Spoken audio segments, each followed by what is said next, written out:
Hey loves, thank you for tuning into my channel. So today I'm here to answer a question that I've gotten a lot in my life. My entire life I've gotten this question. And that question is about my accent. They asked me, Jenell, where is your accent from? People are always so concerned about it. So I live in New York City. I was born in New York City, but I didn't grow up here. So if I'm in New York, people who live in New York often notice that I have a little bit of twang with my New York. When I go out of New York, anywhere else out of New York, people say, you're from New York. They can hear it. However, there are people who still feel like it's a little different kind of New York. So I was born in New York. I was born in Staten Island, New York in 1985. And I stayed in New York with my mom and my dad. They were not together, but I lived in New York with them for about 4 years. So now we're in 1989. My mom moved and went to Chicago. I was there for about a year. So now we're in 1990. And then my mom moved to Rhode Island. So now we're at 1990, 1991. I lived in Rhode Island from kindergarten until I graduated 5th grade. So that's like 6 years. And if you are familiar with like the Northeastern Rhode Island, Boston accent, it's very strong and it's very prominent. There's a lot of sounds that Rhode Islanders don't really pronounce. One of them that is just really coming to mind right now is the R sound. So words like park, Rhode Islanders would say pak. So I would talk to my friends and I would be like, meet me at the park. And if we're talking about our car, instead of saying car, we'll be like ka. So a common sentence that people who want to mimic or mock people from Rhode Island will use is, let's park the car in the yard. And that's really how people from Rhode Island talk. Let's park the car in the yard. And we say other things too. I know one of the most popular things when I was growing up in Rhode Island, we called everybody kid. Kid, what you doing, kid? Everyone was kid. What's another word that we use a lot? Wicked. Yo, that was wicked, or wicked funny to describe the intensity of something, kind of from like Boston, Rhode Island-ish. So pretty much I lived in Rhode Island now. I am at the age where my speech development is growing in. Obviously, kindergartners talk, but you go from kindergarten to 5th grade, and I speak like a Rhode Islander. Also, let me just point this out. My personality is naturally upbeat and cheerful, so I tend to have a little bit higher pitch than a lot of people. When I'm tired, and I've done a few videos when I'm tired, I kind of talk like this because I just don't have the energy to be as upbeat, and I'm just kind of tired. So sometimes I'll talk like this, but this is not very often.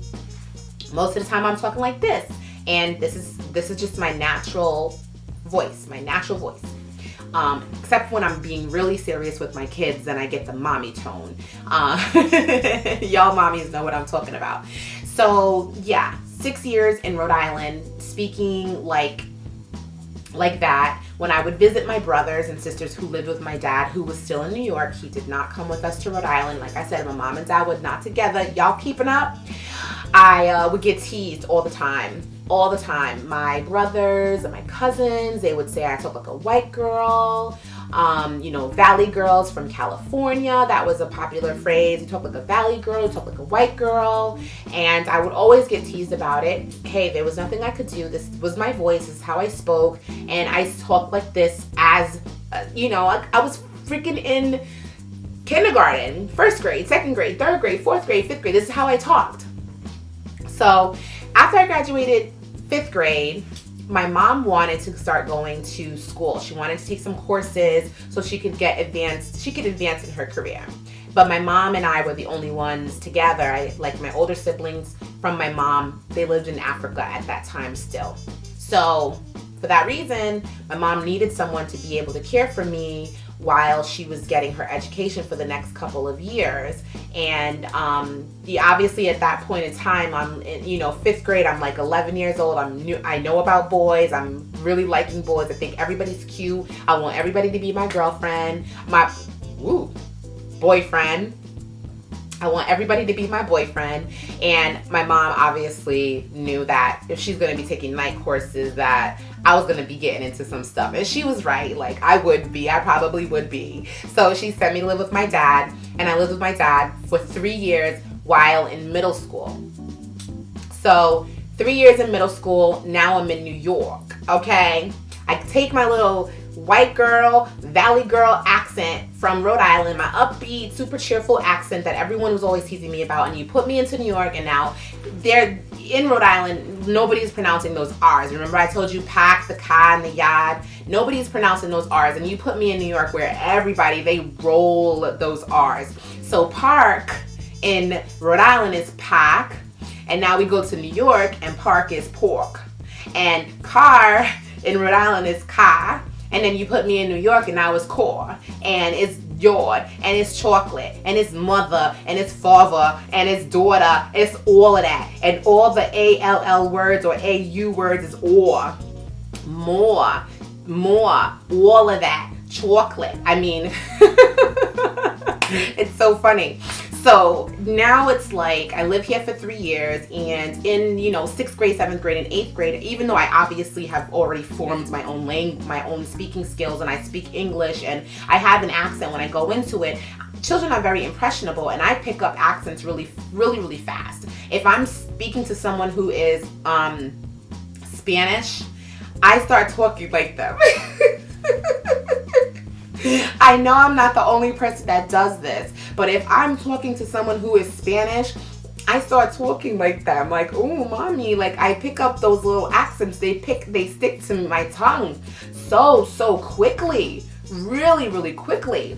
So now I'm in New York again, and I'm picking up the New York accent, and I'm talking like a New Yorker. And so when I go back to visit my mom, she's like, oh my goodness, you talk so different.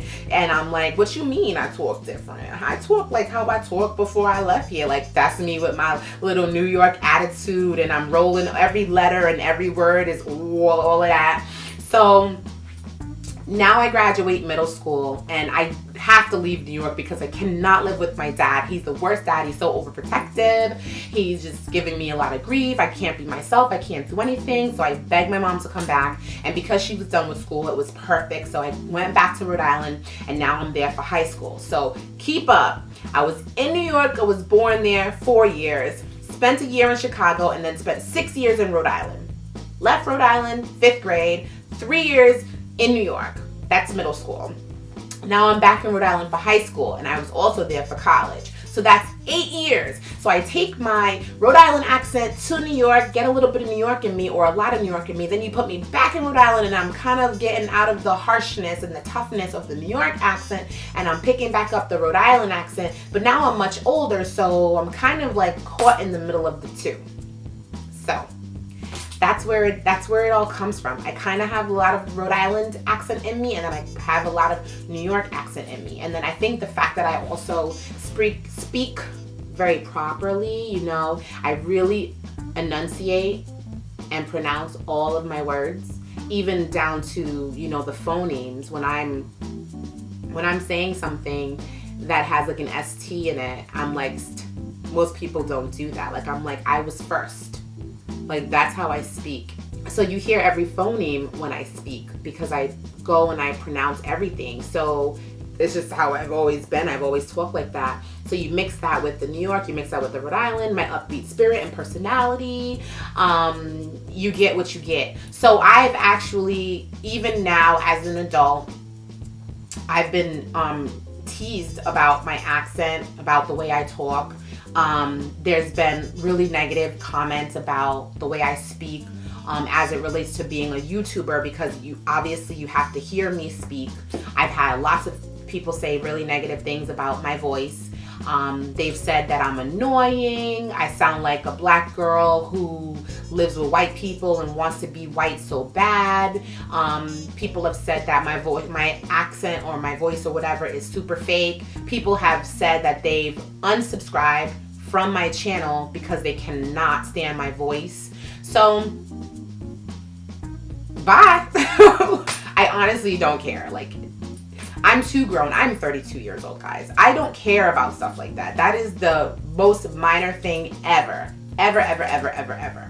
But then there are a ton of people, and fortunately for me, there haven't been that many comments. So let's just say in my YouTube career, which has been 7 years, let's say that I've received 1 million comments. It's probably been maybe 100 comments that have said negative things about my voice. So it is so minor. It's such a small percentage that it doesn't even matter. And I get a ton of comments about how people love my voice. They love how I speak. They love the way that I say my words. They love how I enunciate everything, how articulate I am. People love the softness of my voice. People love the cheeriness of my voice. When I do my voiceovers, people often tell me that I should do like voiceovers because they really love the way I speak. So I've gotten so many compliments on my voice that I'm like, okay, people love it, people don't like it, whatever. It's not going to change. Like, the fact that my voice is more attractive to this person and less attractive to that person doesn't make me, is nothing I can do about it. I can't make the people who don't like my voice like it, and the people who like it, I can't make them not like it. There's nothing I can do about it. It is my voice. It is what it is. So that's all I can say about that. But I did want to answer the question because I get it often, like, where are you from? What's your accent from? Or you have an accent? And I'm like, I have an accent. No, I don't. So I just wanted to talk about that. I thought it would be a cute, fun video to make. And if you get told that you have an accent by people that you meet, and if you're a YouTuber or whatever, let me know what they say. What do people say about your accent? Like, where do they describe that you're from? And where is your accent from? You know, I'll talk to my friend. I have a friend named Javon who lives in Alabama. Well, she doesn't live in Alabama anymore. She lives in Texas. But you could just imagine, like, to me, her voice sounds real country. I think she sounds like she's real country, but she don't think that she has an accent at all. She thinks that she just sounds regular. I'm like, girl, you got an accent. And I probably messed that all up, but that's what she sounds to me, at least in my ear. That's what it sounds like. All right, well, give this video a thumbs up if you liked it. If you have any questions, please leave them below because I can feature them in an Ask Jenell video.